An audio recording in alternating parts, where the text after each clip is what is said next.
Good morning, everyone. How we doing?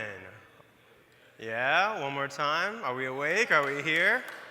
All right, well, we got a very exciting panel today. We have three rock stars in the urban ag food system space. I'm gonna bring them on shortly, but I wanna kind of open up the panel with what we're gonna be talking about today. So recently, the UN IPCC body came out with the Climate Change and Land Report, really highlighting how climate change is affecting the four pillars of food security. We're talking about availability, access, stability, and utilization. And part of what we want to discuss today is how the city of Atlanta, and really a smart city, is combating these changes to our food system through climate change, through urbanization, globalization, and what we can do to rectify the system that I think most of us think is broken. So please join me in welcoming our three panelists. We have Jasmine Crowe from GoodrCo. We have the Urban Ag Director from the City of Atlanta, Cambardella. And we have Michael Choi, the co-founder and CEO of Ponix Farms.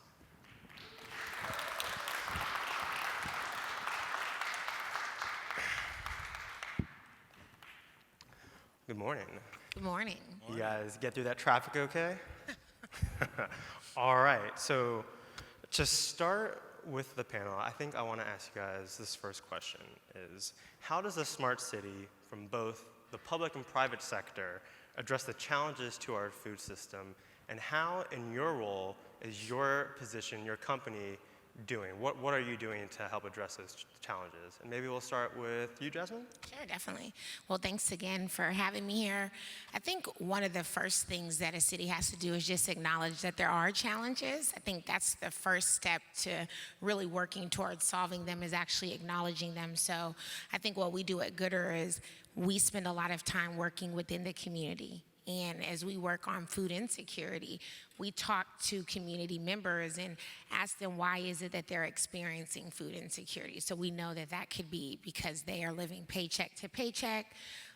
They may take a day off because a child is sick, and that one day that they take off of work can put them behind on being able to pay other bills, and so they're cutting food. And so we're looking at how can we come in and help supplement that need for those families. We also look at how we rescue food in an efficient manner. So we are actually measuring our own carbon footprint and making sure that the food that we are obtaining from our clients like GWCC stays within this area where there are a lot of food deserts not far away. So we like to keep the food centralized. But I think the biggest thing is to acknowledge that there are challenges and then back into how you solve them. And I think you're right. I think what's interesting about the city of Atlanta is that in 2016, they brought on their first chief resilience officer. In 2017, they came out with their resiliency plan through the 100 RC network. And I think I'm going to move over to you, Mario. Through that plan, one of the action items was to develop, integrate, and institutionalize urban ag into policies, programs, and projects. So tell me a bit about your role and what you're doing with the city to help reach that vision and really, fix the challenges that we see today. Well, it needs a team. When you think about what is the innovation in some of the local food system work, it's really the collaboration and making sure that the city is at the table listening and responding to some of those challenges, not just one person in the mayor's office, but actually multiple people across departments that understand how important fresh food access is to the city as a whole. And so institutionalizing urban agriculture is one of the major goals of our resilient cities, because we feel that that is a way to really weather those acute challenges, those the acute sort of instances where it's going to do a big shock to our system, but then also some of these chronic stressors. There's a lot of examples where people know the urban agriculture work internally within City Hall. They're more apt to jump in when something happens or when there's a big need. And that makes, I think, Atlanta a more resilient local food system, so that really we get down to the most vulnerable citizens and residents of our city quicker, faster, and more appropriately. Awesome, I love it. And then Another action item part of that plan was developing a resilient local food system by 2025. So can you talk to me about the types of programs that your office and that you are instituting to help get to that? What kind of programs, what kind of policies, and where are we on that timeline? Sure. So programs are just one lever that we can pull, and some of that is vacant properties with our Grows a Lot program. As a pilot, we transformed 5 vacant properties. Largely, these were like corner lots in neighborhoods that suffer from low income, low access as it relates to fresh food. So the Grows a Lot program, vacant properties, and then the urban food forest at Browns Mill. How can we institutionalize food producing landscapes into public parks? And did that on a 7.1 acre site. Some other things like IoT ATL, just to be a part of that, to a part of an initiative, a big collaborative that brings really innovative technology to the Beltline for everyone to see on this massive stage. So those are types of the programs that we're either leading or being a part of, trying to be some strengthen or win beneath some sails. And then also, it's not just about programs, it's also about policies. So how can we make sure that water meters for urban agriculturalists, either urban farm or urban garden, are 66% lower than a domestic meter, utilizing irrigation meter, even if it is an existing domestic meter. So water policy, how do we make sure that permits for farmers markets is reduced to $1 from where, so all these things in collaboration is really what's going to make the big differences. It's little pieces across policy and comp plans and programs and permits. All those things matter in aggregate. So you mentioned collaboration, and you also mentioned the IoT ATL challenge. So bringing this ecosystem together of different companies that are working to combat these issues. And on stage with us now is also Michael from Ponix Farm, which is a part of this challenge. So Michael, tell us a bit about Ponix, what you guys are doing, and how's it going? Yeah, thank you. We believe everyone should have access to fresh food, and we essentially work with public and private sectors to establish sustainable indoor farms. We take a look at the city, the way it's laid out. What you're looking here is a hydroponic farming system in a 320 square foot footprint. We can do 2 acres worth. You can grow anytime.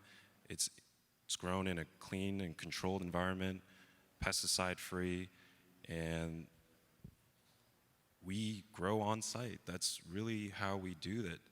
And over here we have our Ponix team with me, and yeah, we work with private and public sectors. What we want to do is reclassify food as a utility, just like how power is distributed and produced by a power plant. So if you take a look at this image here, this is a rendering of what a city could look like, a smart city, where we grow on site and can distribute in a 5 to 10 mile radius, really farm to table solution for the community. So in that previous slide, you see this very clean, aesthetic container, and you're using a type of technology that's called hydroponics. Can you share with the audience a bit more about what hydroponics is and how that benefits the type of farm systems that you're using? Yes, great question, absolutely. Hydroponics, it's, when you break it down, in Latin, hydro is water, ponics is labor, so it's water working.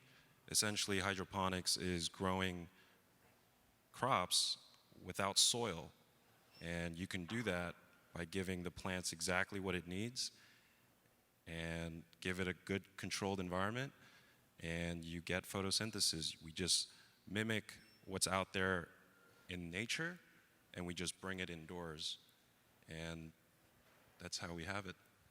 Awesome, awesome. So, in this ecosystem, in this supply chain of agriculture, of food systems, production, I think, there are many different tools in the toolkit, but one of the bigger problems I think that faces the country, nationwide, comes back to food waste. how much food we have at our disposal and how much of that gets lost through the systems. So Jasmine, tell me a bit more about how you interact with companies and the metrics you set out to reduce the amount of food waste and where that waste goes. Yeah, I think the very first interaction that I have with companies is actually pushing back on their own sustainability goals. So many companies are saying by 2030 we're going to be zero waste, or we are marching towards sustainability. And I always ask, well, how are you addressing food waste? Because we know that food waste is the largest single solid source in our landfills today. And as it sits and gradually rots, it produces harmful methane gas. So I think a lot of businesses will say, well, we're a technology company, or we are a football stadium, so we're not in the food space. And I said, well, if you sell food, you're always in the food space. If food is going to waste on your site, whether it's a restaurant or it's a corporation, you still have a food waste issue. And so a lot of it is still education. I think a lot of people don't understand the effects of food waste. They have heard about hunger, but they don't see that food waste and reducing food waste within your company, diverting edible food to people in need, can be a direct solution to hunger. So a lot of times we have to educate them. When you think of at the economic standpoint here, in the United States, we spend $218 billion a year producing, transporting, and most importantly, disposing of food that we never eat. And that's a travesty. It's something that we all should be talking about. But so often when I go and speak to companies, they've never heard of this problem. They don't see that they are actually part of the problem, and so we're trying to bring them to be part of the solution. But food waste it's growing. I think more cities that want to be smart and truly resilient need to have food waste policy and legislation.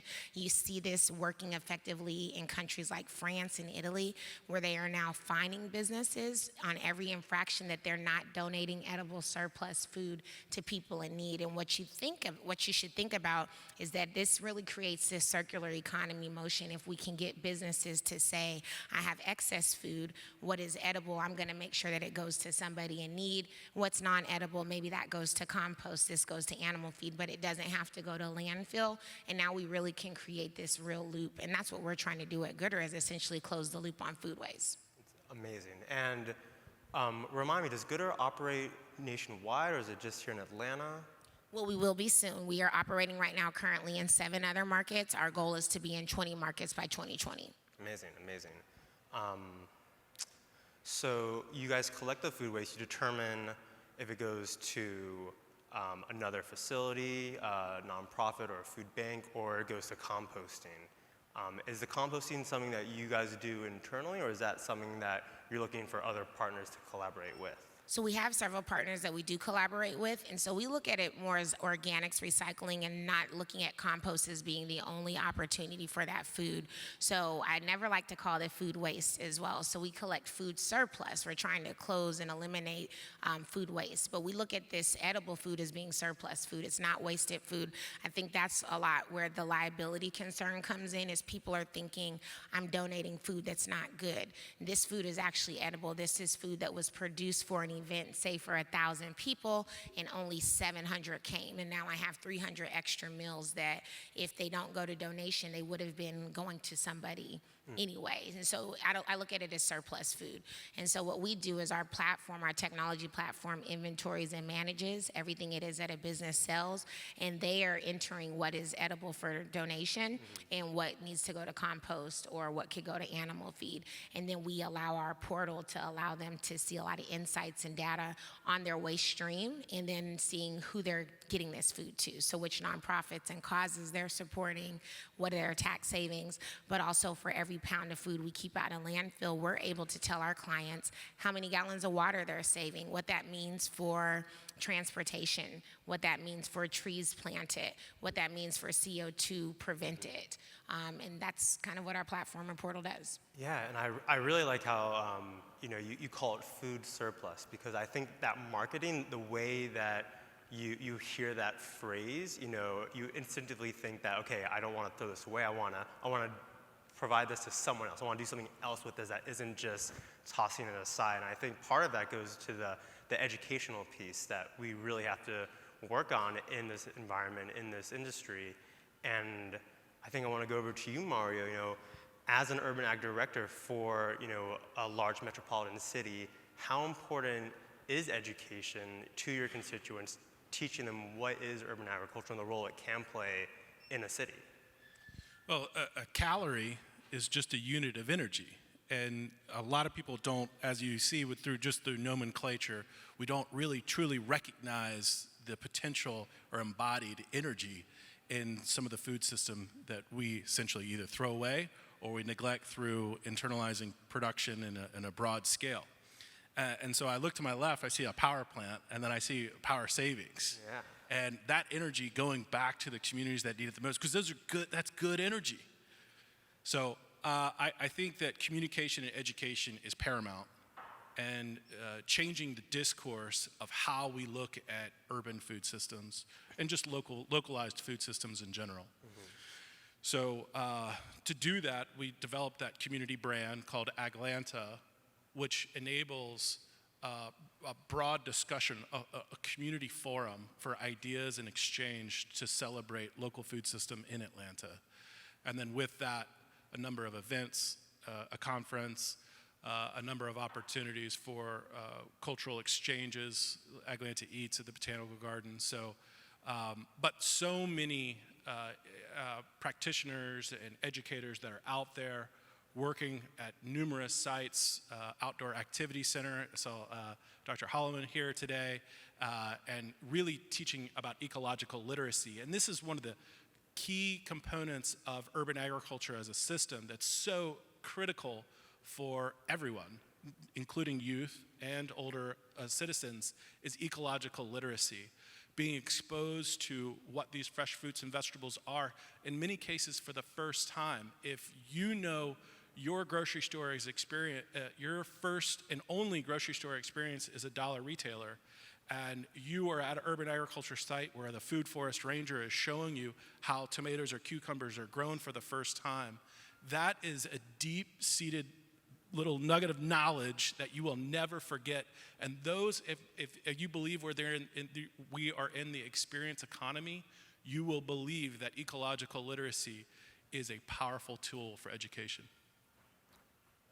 Yeah, ecological literacy. I love it. I think, part of what a city needs to do, and partly, which was touched on in this report that the UN put out, was, creating, building, and retaining urban green infrastructure, and defining urban green infrastructure in a number of ways. So that could be community gardens, it could be a food forest, it could be a urban farm, it could be a green space, a green roof, a park. And what I see here in Atlanta is a lot of different types of models and integrations that the city is supporting and building that really help strengthen and build a more resilient food system. And I want to go over to you, Michael, and ask you, what are the future plans for Ponix? Do you imagine a distributed network of container farms? Do you imagine different types of farming models throughout the city? So I'd love to hear about that, and maybe also, who is the target customer for your company? Yeah, for starters, our farm is located, for any Atlanta locals, at 725 Ponce in front of Kroger's. We're situated in the parking lot between three primary target audiences. Number one, Kroger, for any grocers. That seems to be the point where everybody goes shopping, obviously. And there's a new building, 725 Ponce. There's a WeWork coming in. There's Blackstone Group coming in, so servicing the businesses that are out there. And also Ford Factory Lofts, which is home to about 150 residents. And just having a farm right there in front of those three primary target audiences, we can deliver produce straight, deliver it to them, to their doorstep. And I think that's really new, where you have the farm in your backyard, which is really cool. If anybody is interested, you guys can actually come on down to 725 Ponce. We're actually having farm tours throughout the conference and going through this weekend. If anybody wants to see what's inside, how we grow, and the growing process. It's really, really nice to have that in the city and have the city just giving us a platform to do that. And If you have a rooftop, boom, farm. If you have an underutilized space, boom, farm. If you have a parking lot, boom, farm. That's rooftops. Thank you. But that's kind of our goal here. Well, I think what's interesting and something that you touched on is that you are bringing production almost to the point of consumption. So you're reducing those food miles, say from 500 to 250 miles up to maybe 50 feet, 100 feet. So you're extending the shelf life of that product. You're providing fresh, locally grown product, maybe harvested that day. And I think that really challenges the consumer's notion of what is fresh food and how do you go about purchasing product in a grocery store or at a farmer's market, and how do you weigh what's important when you're buying this product? Is it where the food comes from? Is it the aesthetic? Is it the method that it was grown, whether it was conventional, organic, hydroponic? And I think those questions will help drive change in the consumer market. So going back to you, Jasmine, I have a question. As an entrepreneur building, this company, what are some of the challenges you face, as an entrepreneur in the food system as a startup? Yeah, I think the first challenge that we're going to face is, again, just having to educate people on so many things. One of the big things for us is the liability. So many people still are fearful of the hunger fight, is what I like to say. And so they think, oh, I'll get in trouble for donating this food. So we have to go back to even the simple start of, let's talk about the Good Samaritan Act, which has been in place since 1996, yet so many businesses are still saying someone can get sick, I can get sued. So GoodrCo has to educate them on the laws, but also on how we protect against liabilities. So we carry a $15 million liability insurance policy plus a waiver of subrogation that says once GoodrCo recovers this food, we will take on all the liability for it. We provide all the packaging materials. We have agreements in place with our nonprofits, but also we are a for-profit, for-good business. So GoodrCo is a B Corp. We're not a nonprofit organization. And while we started with the most important thing that was in landfill, edible food, and getting that out, we do have ambitions to be a full-fledged food waste management company, and we are for-profit, and so we have to, that's a challenge, right? This model of gleaning and having a food rescue organization has been around for a long time, but the reality is it hasn't solved the problem. People are still going hungry. Here in Atlanta, we have 755,000 people that are gonna go to bed hungry tonight. So with however many gleaning organizations, pantries, things that we've been doing for years, we cannot negate the fact that it hasn't worked, that people are still hungry, and so new solutions are needed, and it's a challenge for us being new, being young, being minority. Being in a city of Atlanta, there's a lot of challenges that we face just sometimes getting in the door, but I'm really hopeful that the customers that do use us, they see so much success. They have real data. The nonprofits that receive food from us, we hear real testimonials.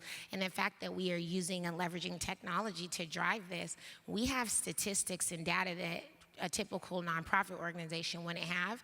And so we have to just continue to kind of ride the waves here, but I think we're gonna get into a place where we'll be at a tipping point where instead of us having to go out and find businesses and really get our foots in the door, if policy can get on our side, if people can really come to the table and say, I wanna end hunger in my city, and my city is gonna get behind this, then at some point people will start coming to us. And it will no longer be a challenge, it'll be a triumph.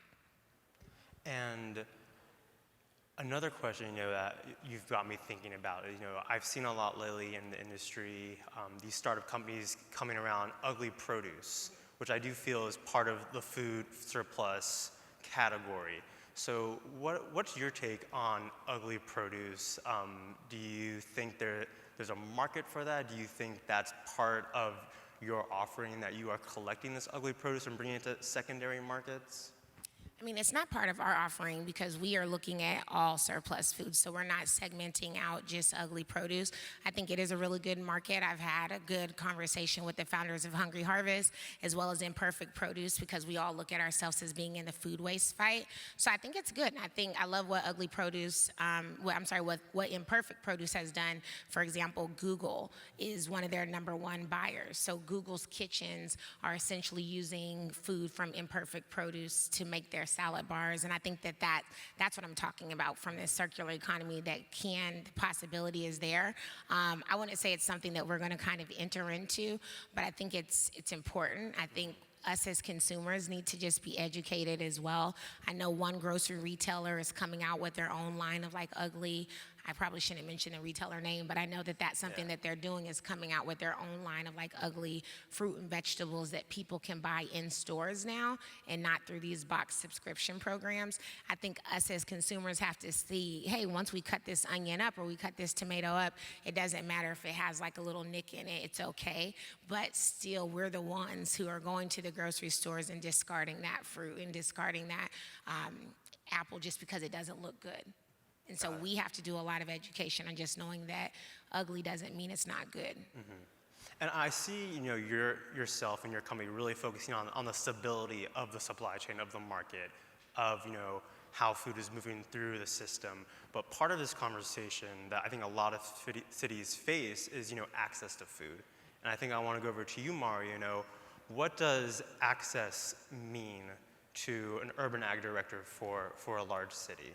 Well, it's access to a point of fresh food. And when you really look at the whole taxonomy of what that means, so you have your superstores, grocery stores, small box retailers, specialty grocery stores, more steadfast farmers markets, more food kiosk, green shops, and then you get down to pop-up markets. And then, where I'm really interested in what smart technologies can do is not create a fresh food access point, but how do we bring fresh food access to those that may not have the mobility to get to a point? So what ways can we leverage some of the technology or logistical hurdles that have been met by some of the rideshare programs? So we launched a 6-month pilot that enabled 300 families with small children that are on receiving SNAP benefits a $2 ride to a farmer's market or to a grocery store. So there's another way in which we're trying to solve that fresh food access by increasing or decreasing the cost and increasing the availability of getting to wherever fresh food access is. So at the city, we really wanted to benchmark what fresh food access looked like in the landscape of the city. And that at 2016, it was 36% of the city was what the USDA would define as low income, low access. We do not refer to these areas as food desert areas. We refer to them as low income, low access, and those have thresholds. Won't go into them right now. But that 36% of the land area represents 25% of the population of the city of Atlanta, equating to 125,000 families live outside of a fresh food access point over a half mile. We need to get that down. Mayor Bottoms has set a bold vision, a bold goal to increasing that number from 75% of residents having fresh food access to 85%, so 10% by 2022. And we're laser focused on making that happen. But it's not just about access and that fresh food access point. It's about some of the things, some of the A's that you mentioned in the beginning. It's also about affordability. It's also about availability. You can get to that farmer's market, but is it open? It's also about appropriateness, culturally appropriateness, adequacy, and then making sure there's agency. So that's 5 A's. Making sure there's I can't believe I got that. That was good. It was came down. But agency is a very, very critical aspect to this, making sure that you have systematically the surplus side and the supply side working together with all the different practitioners, educators, everybody in the room to make sure that fresh food access manifests itself in many, many forms. Well then, I think, as three leaders in this space, I think for our final question, for our city officials, for our policymakers, or our aspiring entrepreneurs in the audience, what advice can you give to those individuals, lessons learned, best practices, so that they can take to their cities to help develop policy, program, or projects? Keyword, listen. Ask great questions, listen, and respond in meaningful ways that do due diligence in the communities you're intending to serve. I think we're getting the walk-off. We'll be around the stage after this. Thank you all for coming and joining us, and enjoy the rest of the conference.